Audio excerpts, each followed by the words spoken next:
ಅಕ್ಷತೆ ಒಂಚೂರು ಬವ್ವ ಇಲ್ಲಿ ಪಾತ್ರೆ ಬೆಳಗು. ನನ್ ಮಗಳು ಚಿನ್ನ ಬತ್ತಳೆ. ಬವ್ವ ಬೇಗ. ಈ ತರದ್ ಮಾಡ್ಲು ಕರ್ನಾಟಕದಲ್ಲಿ ಒಬ್ರೇನೋ ಬಂದ. ಒಂಚೂರು ಪಾತ್ರೆ ಬೆಳ್ಬಿಡು ಮಗಳೇ. ಬೆಳಗ್ತೀನಿ ಬಿಡು. ನಿನ್ಗೆ ಕೆಲ್ಸಕ್ ಮಾತ್ರ ಅಕ್ಷತೆ ಬೇಕು ತಾನೆ. ಒಂದ್ ತಿಂಗಳಿಂದ ಹೇಳ್ತಿದೀನಿ ಅಮ್ಮ ನಿನ್ಗೆ, ನಂಗೆ ಸ್ಕೂಟಿ ಬೇಕು ಕಾಲೇಜ್ಗೆ ಹೋಗಕ್ಕೆ ಕೊಡ್ಸು ಅಂತ. ಕೊಡ್ಸಿದ್ಯಾ? ಸ್ಕೂಟಿ ಬೇಕವ? ಅದೊಂದ್ ಬಾಕಿ ಒಳಗೆ ಕೊಡ್ಸಕ್ಕಾಯ್ತದೆ ಕಂತೆ. ನಿಂಗೊಂದ ಪಾತ್ರೆ ಬೆಳಗವ ಕೊಡಿಸ್ತೀನಿ. ನೋಡ್ತೀನಿ ಅದ್ ಯಾವಾಗ ಕೊಡಿಸ್ತೀಯಾ ಅಂತ. ಅಷ್ಟು ಪಾತ್ರೆ ಬೆಳಗು ನೋಡುವಂತೆ.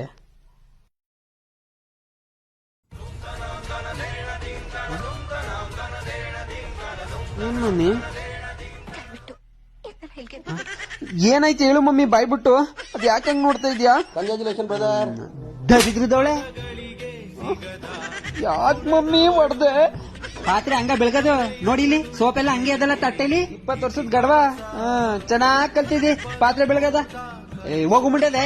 ಪಾತ್ರೆ ಬೆಳಗಕ್ ಬರಕಿಲ್ವಲ್ಲ ಇವಳಿಗೆ ಇನ್ನೂವೇ. ಇಷ್ಟುದ್ದ ಆದ್ರುವೆ. ಹೋಗು, ನಾನೇ ಪಾತ್ರೆ ಬೆಳ್ಕೋತೀನಿ. ಎತ್ತು ಅದಕ್ಕೆ ನಾನ್ ಬರಲ್ಲ. ನೀನೇ ಬೆಳ್ಕೊಳಂಗಿದ್ರೆ ನನ್ನನ್ನೇನು ಕರ್ದೆ? ಯಾವಾಗ ನೋಡಿದ್ರು ಹಿಂಗೆ ಮಾಡು. ಅಪ್ಪ ಬರ್ಲಿ ಹೇಳ್ತೀನಿ. ಅದೊಂದ್ ಚೆನ್ನಾಗ್ ಕಲ್ತ್ಕೊಂಡಿದಿ ಕಣೆ ಅಕ್ಸತೆ. ಅಳ್ಮುಂಜಿ ಆಗ್ಬಿಟ್ಟು ಬಿಡ್ಬೇಕಿತ್ತು ನೀನು. ಹೋಗು. ಹೆಂಗೋಯ್ತಾವಳು ನೋಡು ಹತ್ಕೊಂಡು. ನಮ್ಮಮ್ಮ